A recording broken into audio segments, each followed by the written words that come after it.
नमस्कार साथियों। अभी एक वीडियो निकल कर आ रहा है रवीश कुमार ऑफिशियल का, जिसका टाइटल है ये कैसे हो सकता है एक भी प्रोजेक्ट समय पर पूरा नहीं, वायुसेना प्रमुख के बयान पर सुप्री क्यों।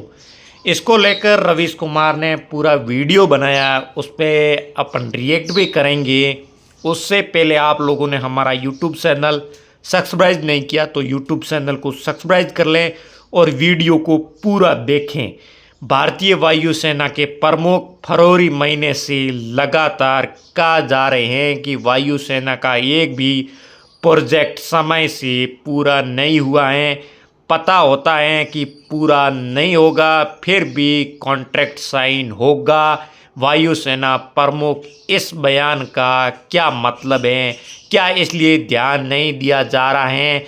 ऑपरेशन सिंदूर के बाद चीन के लड़ाकू विमान की क्षमता की चर्चा हो रही है, इसको लेकर भी बात की जाएगी, क्योंकि इसी वीडियो के अंदर रवीश कुमार ने पूरी बात बताई है। इसलिए आप सभी से निवेदन है इस वीडियो को आप पूरा देखना और हमारा जितना हो सके उतना सपोर्ट करना। आइए इस वीडियो का रिएक्ट करते हैं, देखते हैं इस वीडियो में क्या है। Air chief marshal Amarpreet Singh ने केवल यही नहीं कहा है कि एक भी प्रोजेक्ट समय पर डिलीवर नहीं हुआ है। उन्होंने भरोसे और चेन को लेकर जो कहा है उससे भी पता चलता है कि रक्षा उत्पादन से लेकर सौदे को लेकर जो दावे किए जा रहे हैं उनका क्या हाल है।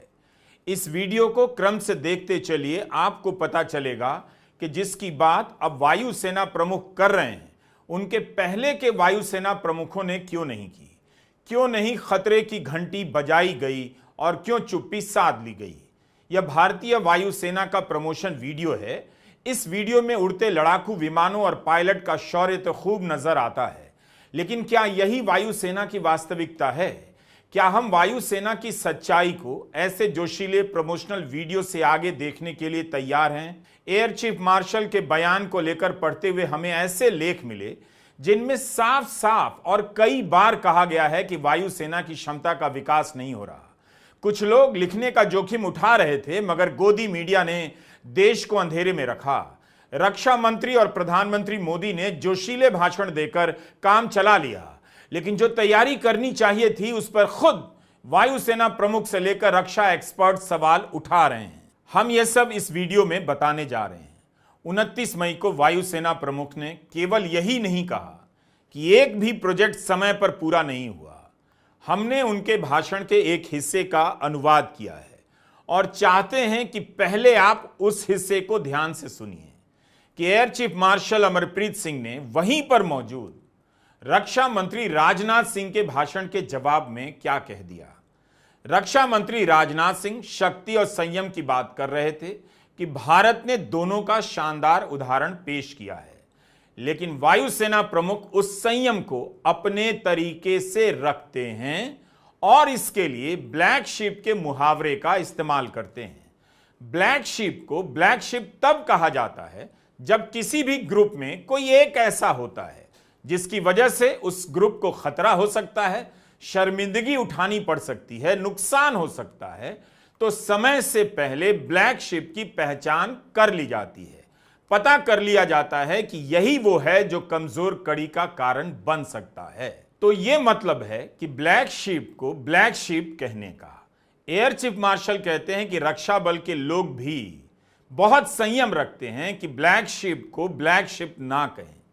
यानी उन्हें पता तो है कि किसकी वजह से खतरा हो सकता है, शर्मिंदगी उठानी पड़ सकती है, कौन कमजोर कड़ी बन रहा है, लेकिन इतना संयम रखा गया कि उसका नाम नहीं लिया गया। वायुसेना प्रमुख कहते हैं कि कई बार संयम टूट भी जाता है।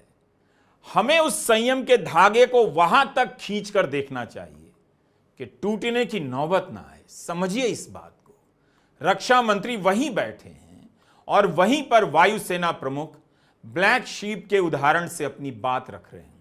इसलिए अखबारों में उनके बयान की हेडलाइन छपने के बाद भी पूरी बात नहीं बताई गई है।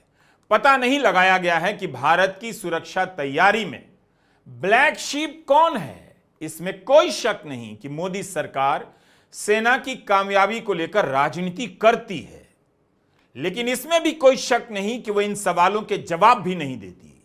ऐसे वक्त में जब ऑपरेशन सिंदूर के जारी होने की बात सरकार ही कह रही है, वायुसेना प्रमुख का यह भाषण अपने आप में काफी है समझने के लिए कि देश को झांसे में नहीं रखा जा सकता।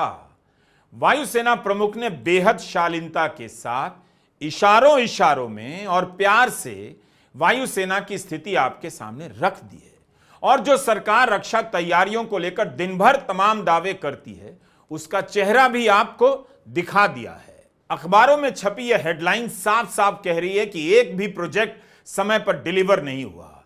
वायुसेना प्रमुख ने कहा कि टाइमलाइन दे देने के बाद भी एक भी ऐसा प्रोजेक्ट नहीं जो समय पर पूरा हुआ हो। हमें इसके बारे में देखना होगा कि हम क्यों ऐसे वादे किए जा रहे हैं जिन्हें पूरा नहीं किया जा सकता। कॉन्ट्रैक्ट साइन करने के समय ही कई बार हमें पता चल जाता है यह पूरा नहीं होगा, फिर भी हम साइन कर देते हैं। इससे पूरी प्रक्रिया ही गड़बड़ हो जाती है। इस बयान को पढ़कर या सुनकर किसी को भी बात समझ में आ जाएगी कि हेडलाइन के लिए कॉन्ट्रैक्ट साइन किए जा रहे हैं, हेडलाइन शानदार लगे इसके लिए बड़े बड़े दावे हो रहे हैं। एक भी प्रोजेक्ट समय पर डिलीवर नहीं हुआ और हमें जो आज चाहिए वो आज ही चाहिए, ये वायुसेना प्रमुख कह रहे हैं। इसका क्या मतलब है? क्या हमारे पास, वायुसेना के पास कोई ऐसी चीज नहीं है जिसकी जरूरत आज ही है? 2024-25 की संसदीय रक्षा समिति की रिपोर्ट है। इसमें रक्षा बजट के आवंटन और खर्चे को लेकर सवाल किया गया है। तो रक्षा मंत्रालय की तरफ से बताया गया है, और मैं पढ़ रहा हूं, कई माननीय सदस्यों ने यह विषय उठाया है कि बजट एस्टिमेट के मुकाबले यूटिलाइजेशन कम हुआ है। बहुत सारे केसेस में कॉन्ट्रैक्ट्स अवार्ड किए गए हैं, लेकिन विभिन्न कारणों से वे उपकरण समय पर नहीं आ पाए हैं।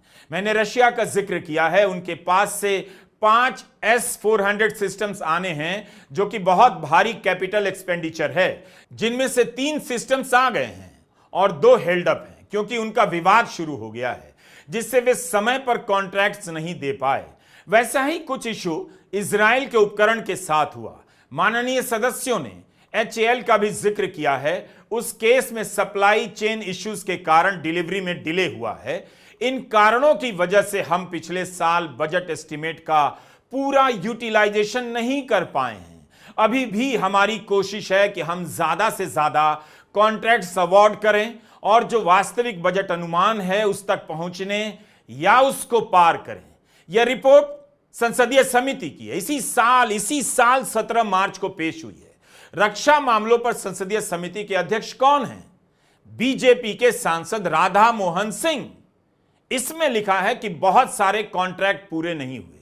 जो सरकार यही दावे करती रहती है कि खरीद की प्रक्रियाओं में तेजी लाई गई है, सरकार का हस्तक्षेप कम कर दिया गया है, ऐसी हेडलाइनें आपको खूब मिल जाएंगी। निकालिए हिंदी अखबारों में जाकर सर्च कीजिए। लेकिन रक्षा मामलों की रिपोर्ट में कहा गया है कि खरीद की प्रक्रिया समय से पूरी नहीं होती, और उस रिपोर्ट की कहीं चर्चा नहीं। काफी समय लग रहा है, यह कहा गया है। 11 साल तक सत्ता में रहने के बाद इस रिपोर्ट में यह लिखा गया कि यह साल रक्षा विभाग में सुधार का साल है। तो अब तक क्या किया जा रहा था? हेडलाइन छपवाई जा रही थी। इसकी जवाबदेही किसकी है? प्रधानमंत्री मोदी और रक्षा मंत्री राजनाथ सिंह की है। संसदीय समिति की रिपोर्ट की बात को ही वायुसेना प्रमुख ने एक तरह से दोहराई है।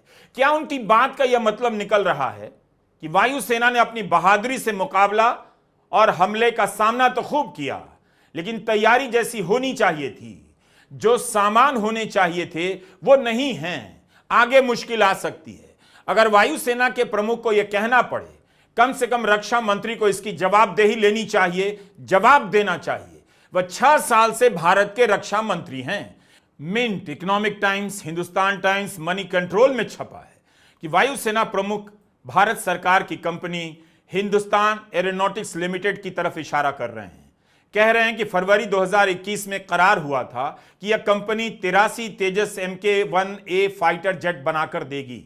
इसका बजट 48,000 करोड़ बताया गया है। इन लड़ाकू विमानों की सप्लाई मार्च 2024 से शुरू होनी चाहिए थी, लेकिन नहीं हुई।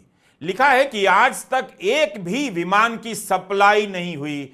इंडिया टुडे में खबर छपी है कि इस विमान के इंजन की पहली डिलीवरी मार्च 2025 में जाकर हुई, जो कि टाइमलाइन से 2 साल लेट है। इन खबरों को भी याद कीजिए। इसी फरवरी महीने में खूब चर्चा हुई थी। 10 फरवरी 2025 को एक वीडियो वायरल हुआ जिसमें वायुसेना प्रमुख एक विमान में बैठकर हिंदुस्तान एरोनॉटिक्स लिमिटेड के सीनियर अफसरों से कह रहे हैं, मैं सिर्फ आपको अपनी जरूरतों और अपनी चिंताओं के बारे में बता सकता हूं। आपको हमारी चिंताओं पर ध्यान देना चाहिए।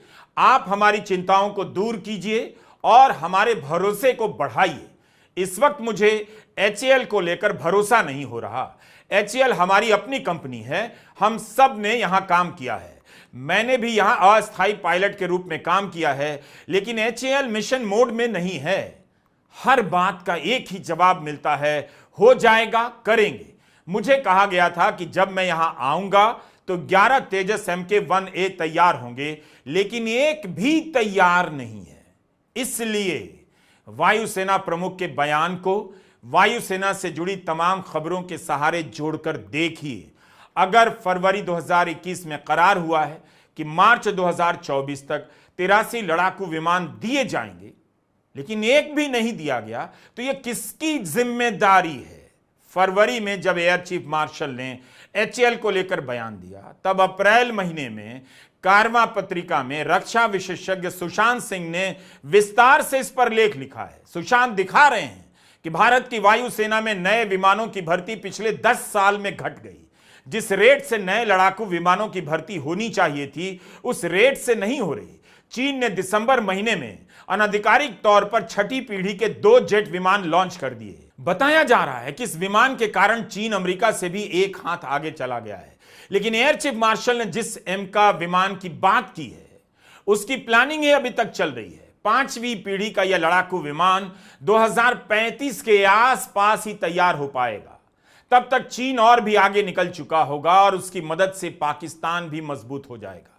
AMCA-M का विमान को लेकर इसी 27 मई को राजनाथ सिंह ने मंजूरी दी कि इसके निर्माण के लिए HAL को टेंडर जारी करके पार्टनरशिप में काम करना होगा। अभी टेंडर जारी हो रहा है, उस पर बड़ी बड़ी खबरें बन रही हैं और उम्मीदें, झूठी उम्मीदें पैदा की जा रही हैं। इसी के चलते CII के कार्यक्रम में एयर चीफ मार्शल ने निजी क्षेत्र से तैयार रहने को कहा। M का भारत का पहला स्वदेशी स्टेल्थ फाइटर जेट होगा, मगर 2035 से पहले इसकी सप्लाई शुरू होने के आसार नहीं। क्या भारत इतना इंतजार कर सकता है? 30 मई के मातृभूमि अखबार में गिरीश लिंगन्ना का यह लेख यही सवाल उठा रहा है। सुशांत सिंह लिखते हैं कि मोदी कार्यकाल में सेना की क्षमता स्थगित हुई है, कमजोर भी हुई है। आजादी के बाद से पहली बार है कि GDP के अनुपात में सेना के लिए इतना कम आवंटन हुआ। इसमें से भी आधे से ज्यादा खर्चे पेंशन और तनख्वाह पर हो रहे हैं। आधुनिकीकरण के लिए पर्याप्त पैसे नहीं। 2015 के बाद से 10 साल गुजर चुके हैं। रफाल के बाद से लेकर अब तक भारत ने कोई भी आधुनिक लड़ाकू विमान हासिल नहीं किया है। पत्रकार और रक्षा विशेषज्ञ सुशांत सिंह कहते हैं कि HAL की कमी की बात होनी चाहिए, लेकिन इस नाकामी के लिए जिम्मेदार तो राजनीतिक नेतृत्व ही है। HAL तेजस की सप्लाई इसलिए नहीं कर पा रहा है क्योंकि अमेरिका की जनरल इलेक्ट्रिक कंपनी ने अभी तक F404 इंजन नहीं दे पाई। सुशांत सिंह लिखते हैं कि यह मोदी सरकार की कूटनीतिक विफलता है जिसे वायुसेना और HAL ठीक नहीं कर सकते। हम यह सवाल प्रधानमंत्री मोदी से नहीं पूछ रहे हैं। पहली बार हम प्रधानमंत्री मोदी से सवाल नहीं पूछ रहे हैं। आप पूछिए क्यों नहीं पूछ रहे हैं। अगर आपने यह सवाल हमसे पूछ लिया है तो अब हम आपको जवाब देते हैं, क्योंकि प्रधानमंत्री मोदी रोड शो जैसा बेहद जरूरी काम कर रहे हैं। यह सबसे जरूरी काम है। मैं नहीं चाहता कि वायुसेना के प्रमुख के बयान पर सवाल पूछकर रोड शो का मूड बिगड़ जाए। पटना के रोड शो में कहा जा रहा है भीड़ कम थी और जो थी उसमें वैसा उत्साह नहीं था, लेकिन रोड शो की तैयारी में खर्चा तो करोड़ों रुपए का हुआ होगा। कितना जरूरी काम है ये, तभी तो पैसा पानी की तरफ बहाया गया। पटना में जो भी लोग इस रोड शो में गए, उनसे मेरा सवाल है, उन्हें रोड शो से क्या मिला? क्या उनकी राजनीतिक समझ बढ़ी? सुरक्षा से जुड़े मसले पर कोई भाषण सुना? या प्रधानमंत्री मोदी के काफिले में कैसी कैसी कारें होती हैं उनकी गिनती कर घर लौटा है? जिस बिहार की आधी आबादी महीने का 10,000 भी नहीं कमाती, उसे प्रधानमंत्री मोदी के काफिले में शामिल रेंज रोवर, फॉर्च्यूनर, इनोवा और स्कॉर्पियो जैसी कारें देखकर क्या मिला? क्या उसने पटना की सड़कों पर इनोवा कार नहीं देखी, स्कॉर्पियो नहीं देखी है? 1 घंटे तक पीएम कार के भीतर बैठे रहे। हो सकता है कि यह जरूरी काम, राष्ट्रीय महत्व का काम हो, जिसे बेहद गंभीरता से वे किए जा रहे, इसलिए उनसे सवाल नहीं। रोड शो की तैयारी देखकर लगेगा कि भारत कितना तैयार है। सारी तैयारी पूरी हो चुकी है, अब कोई काम नहीं बचा, केवल रोड शो करना बाकी रह गया है। वायुसेना प्रमुख ने पहली बार यह सवाल नहीं उठाया कि एक भी प्रोजेक्ट समय पर डिलीवर नहीं हुआ। हालांकि उन्होंने किसी खास प्रोजेक्ट या डील का नाम नहीं लिया, लेकिन तेजस लड़ाकू विमानों के बारे में कई जगह छपा है कि एक भी विमान समय पर बनकर तैयार नहीं हुआ। अगर प्रधानमंत्री मोदी ने तय कर लिया है कि किसी सवाल का जवाब देंगे ही नहीं, तो रक्षा मंत्री राजनाथ सिंह क्यों नहीं जवाब दे पा रहे? क्या उन्हें भी नहीं देना चाहिए कि ऐसे कौन से कॉन्ट्रैक्ट है जिनके बारे में पता था कि पूरा नहीं हो पाएगा, फिर भी साइन किया गया? कुछ तो है कि वायुसेना के प्रमुख खुद को कहने से रोक नहीं पा रहे। उन्होंने फरवरी में कह दिया कि एचएएल मिशन मोड में काम नहीं कर रहा। यह उस सरकार में हो रहा है जो हर समय काम करने का दावा करती है। अब उसे जवाब देना चाहिए कि एचएएल मिशन मोड में क्यों नहीं था, क्या नुकसान किया एचएएल ने, और वो कौन सा प्रोजेक्ट है जो समय पर डिलीवर नहीं हुआ। उनके सवाल पर लीपापोती मुश्किल है, क्योंकि फरवरी में जब उन्होंने कहा था कि एचएएल मिशन मोड में काम नहीं कर रहा, तब एचएएल के चेयरमैन डीके सुनील भी खंडन नहीं कर पाए। इन खबरों से पता चलता है, छप चुकी हैं, कि एचएएल के चेयरमैन डीके सुनील ने स्वीकार कर लिया है और कहा है कि वायुसेना प्रमुख की चिंताएं समझी जा सकती हैं। स्क्वाड्रन स्ट्रेंथ नीचे जा रही है। हमने उन्हें बताया है कि यह सब स्ट्रक्चर तैयार होगा और इंजन मिलने के बाद हम भेजना शुरू कर देंगे। यह भी कहा कि टेक ट्रांसफर के कारण देरी हो रही है। वायुसेना के प्रमुख के भाषण का वीडियो हमारे पास नहीं है, इसकी कॉपीराइट हमारे पास नहीं है। आजकल काफी बवाल भी हो रहा है। भारत के वायुसेना प्रमुख के भाषण पर भी इतना पहरा है। कायदे से उनके इस भाषण को वायुसेना को ही पब्लिक कर देना चाहिए था, अपनी रिकॉर्डिंग सार्वजनिक कर देनी चाहिए थी, लेकिन कोई बात नहीं। उन्होंने इतना तो बता दिया कि जो दावे किए जा रहे हैं भाइयों और बहनों के नाम से, उन दावों में कितनी सच्चाई है। यही नहीं, उन्होंने भरोसे और चैन की एक मिसाल दी है, शानदार। अगर आप उसे ठीक से समझेंगे तो पता चलेगा कि जिस सिस्टम की बात कर रहे हैं वो भीतर से दरअसल सड़ गया है। उसे किसी बात का फर्क नहीं पड़ रहा। 11 साल से लगातार सत्ता में रहने के बाद भी उस सिस्टम का यह हाल है कि वायुसेना के प्रमुख को भरोसे की याद दिलानी पड़ रही है। हमने इसके लिए सर्कस के ट्रपीज का सहारा लिया। इस खेल में एक दूसरे पर कितना भरोसा होता है कि आप अपना हैंडल छोड़कर खुद को हवा में उछाल देते हैं और दूसरा खिलाड़ी पकड़ लेता है। इस पूरे खेल में एक पल के लिए भी भरोसा टूटा, नजर चूकी, तो खिलाड़ी की जान जा सकती है। वायुसेना के प्रमुख कहते हैं कि जब हम वायुसेना में भर्ती होते हैं तो पहली ही उड़ान से भरोसा पैदा हो जाता है। इस भरोसे का विकास समय के साथ धीरे धीरे नहीं होता, बल्कि पहले दिन से होता है। आपका जीवन किसी और पर निर्भर करता है और किसी और का जीवन आप पर। एक गलती बड़ी असफलता का कारण बन सकती है। एयर चीफ मार्शल कहते हैं कि हम सब ऊपर से नीचे तक एक चेन से जुड़े रहते हैं। हर आदमी अपना काम श्रेष्ठ तरीके से करता है। कोई नहीं चाहता वह कमजोर कड़ी बने और उसकी वजह से चेन टूट जाए। जब हम देश की बात करते हैं तो हम सब उस चेन का हिस्सा बन जाते हैं। वायुसेना प्रमुख कहते हैं, सेना, नौसेना, वायुसेना, विभिन्न एजेंसियां, उद्योग, डीआरडीओ, हम सभी को यह सुनिश्चित करना है कि मैं जिस भी ग्रुप से जुड़ा हूं वह ग्रुप कमजोर कड़ी ना बने। यही तो भरोसा है। अगर मैं कोशिश कर रहा हूं कि यह सिस्टम ना टूटे तो दूसरे ग्रुप के लोग भी उतनी ही बराबरी से यही कोशिश कर रहे हैं, करते नजर आए कि चेन ना टूटे। सबको पता होना चाहिए कहां कमी है, उसे ठीक करने की कोशिश होनी चाहिए। वायुसेना प्रमुख ने उस एक आदमी का हवाला दिया जो बार बार आपको फेल करता है, तो उस एक आदमी को अपनी जवाबदेही लेनी चाहिए, उस एक आदमी को सामने लाना चाहिए। वह जो भी है, भारत का प्रधानमंत्री, भारत का रक्षा मंत्री, डीआरडीओ का प्रमुख, एचएएल का चेयरमैन, उन्हें सामने आना चाहिए, लाना चाहिए, अपनी जवाबदेही लेनी चाहिए, जवाब देना चाहिए। Air chief marshal AP Singh इससे बेहतर तरीके से मंच पर बैठे रक्षा मंत्री को नहीं बता सकते थे। उन्होंने साफ साफ देश को भी बता दिया कि कोई कमजोर कड़ी है जिसकी वजह से भरोसे का यह क्रम टूट सकता है। यह कमजोर कड़ी कौन है? क्या केवल हिंदुस्तान एरोनॉटिक्स लिमिटेड है या इसमें और भी लोग हैं? काश एयर चीफ मार्शल और खुलकर बोल देते। चुनावी राज्यों में वायुसेना का एयर शो कराया जाने लगा है। जिस जनता के पास गोदी मीडिया के कारण कोई सूचना नहीं पहुंचती, उस जनता को आसमान में हरहराते लहराते विमानों का कौशल दिखाकर हतप्रभ किया जा रहा है। यूपी, भोपाल और अब पटना में भी एयर शो के जरिए वायुसेना की क्षमता का प्रदर्शन किया गया। कलाबाजी करते हुए वायुसेना के इन विमानों से आम आदमी को प्रभावित किया जाता है कि सेना बहुत मजबूत है, तैयार है, लेकिन उसी वायुसेना को लेकर उसके प्रमुख ने देश को सच्चाई बता दी जो इन कौशल प्रदर्शनों से काफी अलग है। क्या इस बार ऑपरेशन सिंदूर के दौरान वायुसेना की कमजोरी उजागर हुई है? हम इसके बारे में दावे से नहीं कह सकते, लेकिन इतना जरूर बता सकते हैं कि रफाल विमान के गिराए जाने को लेकर दुनिया भर के अखबारों में लगातार छप रहा है, सवाल हो रहे, चीनी विमानों की क्षमता को लेकर बढ़ा चढ़ाकर पेश किया जा रहा है। सरकार की तरफ से सफाई आई है, वह सफाई पर्याप्त नहीं है। पहली बार नहीं, फरवरी से लेकर मई के बीच कई बार एयर चीफ मार्शल ने इशारा किया भारत की वायुसेना की तैयारी मुकम्मल नहीं है। आखिर क्यों वायुसेना प्रमुख बार बार बोल रहे हैं हमारी तैयारी पूरी नहीं, वैसी नहीं जैसी होनी चाहिए? पहलगाम हमले के एक महीना पहले इंडिया टुडे के कार्यक्रम में भी air chief marshal AP Singh ने वायुसेना की तैयारी पर बात की। उनसे सवाल पूछा गया कि खबरें हैं कि चीन पाकिस्तान को जहाज और पनडुब्बी की सहायता दे रहा है, शायद पुराने विमान भी दे रहा है, क्या इससे पाकिस्तान को फायदा मिल सकता है? इस पर एयर चीफ ने कहा, हां, उन्हें इसका फायदा मिल जाएगा।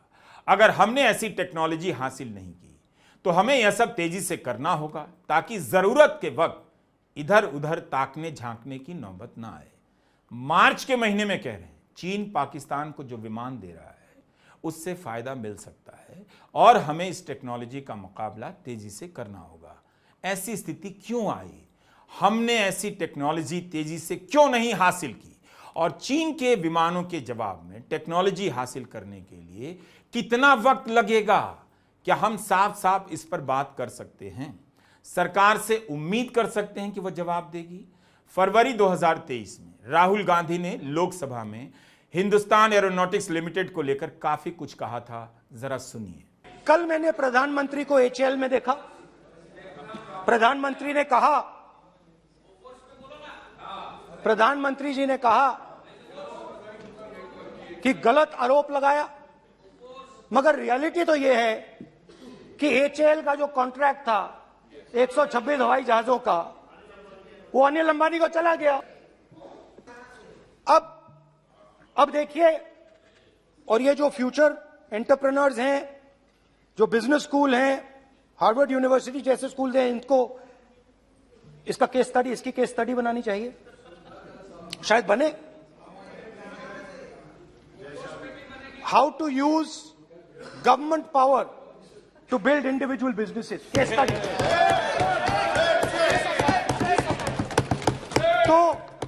तो अब देखिए, अदानी जी की डिफेंस में इंटरेस्ट देखिए।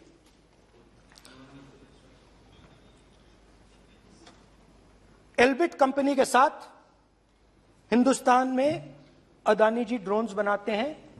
ड्रोन्स को हिंदुस्तान की एयरफोर्स, आर्मी, नेवी के लिए रिफिट करते हैं। अदानी जी ने यह काम कभी नहीं किया है पहले। एचएएल ये काम करती है। हिंदुस्तान में और भी कंपनीज हैं जो ये काम करती हैं, मगर एक नहीं मिलता। ये मत सोचिए कि सिर्फ एक कंपनी की बात हो रही है, ये इंडस्ट्रीज की बात होती है यहां पे। जैसे मैंने आपको दिखाया, एयरपोर्ट का पूरा सिस्टम उठा के ले गए, 30% मार्केट शेयर एयरपोर्ट में ले गए, वैसे ही डिफेंस में करा। तो 4 डिफेंस की इनके पास कंपनीज हैं। यह काम इन्होंने कभी नहीं किया। स्मॉल आर्म्स, जिसमें टावर है जो हमारी स्पेशल फोर्सेस यूज करती है, आर्मी यूज करती है, जिसमें गलील स्नाइपर राइफल है, यह सब अदानी जी बनाते हैं। हाँ, उसमें पेगासस भी है। तो पता नहीं वहां से क्या मतलब, पेगासस कैसे आया, क्या हुआ, किसने दिया। अच्छा, एक और बड़ी इंटरेस्टिंग चीज है, एक कंपनी है अल्फा डिफेंस, जो डिफेंस इलेक्ट्रॉनिक्स का काम करती है, एवियोनिक्स का काम करती है, और बहुत स्ट्रेटेजिक कंपनी है। वो भी अदानी जी के हवाले कर दी गई, अदानी जी ने एक्वायर कर लिया। तो आपने देखा कि एयरपोर्ट्स का बिजनेस 30% मार्केट शेयर, हिंदुस्तान और इजराइल का जो वेपन्स का बिजनेस है 90% उठा के ले गए। यानी जो हो रहा था वो राहुल गांधी भी बता रहे थे, जो नहीं हुआ वायुसेना के प्रमुख air chief marshal Amarpreet Singh बता रहे हैं। विपक्ष बोल रहा है, वायुसेना बोल रही है, लेकिन सरकार इन सवालों पर नहीं बोल रही। अब आप बताइए, राहुल गांधी से लेकर वायुसेना के प्रमुख के सारे बयान मीडिया के पास हैं। मीडिया ने वायुसेना की तैयारी को लेकर कितने कार्यक्रम किए, इस बयान के बाद कितने सवाल पूछे, सरकार को कितनी बार झकझोरा। सिक्योरिटी वाइज एक ब्लॉग है, रक्षा जानकार भरत कर्नाड ने इस पर 3 जुलाई 2024 को लिखा था। भारतीय वायुसेना भविष्य के लिए तैयार नहीं, यह हास्यास्पद है। इस लेख में भरत कर्नाड बता रहे हैं कि वायुसेना कुछ समय के लिए चीन के कई विमानों का मुकाबला कर सकती है, लेकिन चीन के विमानों के मुकाबले की हमारी क्षमता नहीं है। इसी 20 मार्च की खबर है, चीफ ऑफ डिफेंस स्टाफ का यह बयान है कि भारत की सेना में खरीद और तकनीक के अपडेट होने में देरी हो रही है। यह समय है मोदी सरकार से कड़े सवाल पूछने का, लेकिन सवालों को जगह कहां मिल रही, किसी को समझ ना आए, जनता कंफ्यूज हो जाए, लोग फालतू विषय पर चर्चा करने लग जाएं। अगर फालतू विषय पर आपको चर्चा करनी है तो आप रवीश कुमार नई सड़क पर जाकर मेरा फालतू बात देखें। फालतू बात की एक सीरीज हमने लॉन्च की है, आप आधिकारिक रूप से फालतू बात देखें, देश की रक्षा से जुड़ी चीजों पर गंभीरता से बहस करें।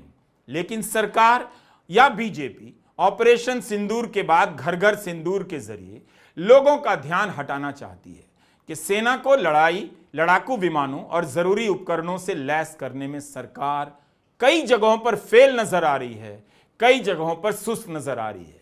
हुआ यह है कि हम अपनी कमजोरियों और कमियों पर बात करना बंद कर चुके हैं। जैसे ही कोई बात करता है उसे देशद्रोही बता दिया जाता है, चुप करा दिया जाता है। गोदी चैनलों ने देश का बड़ा नुकसान कर दिया, इसलिए वे झूठ का सहारा लेते हैं, क्योंकि सच जानने के लिए सवाल नहीं पूछ सकते। इस दौर में हालत यह है कि वायुसेना के प्रमुख के बयान पर लगातार डिबेट होनी चाहिए, लेकिन चुप्पी पसर गई। असली मुद्दों पर बहस बंद है और सिंदूर पर उधार के डायलॉग लिखे जा रहे हैं।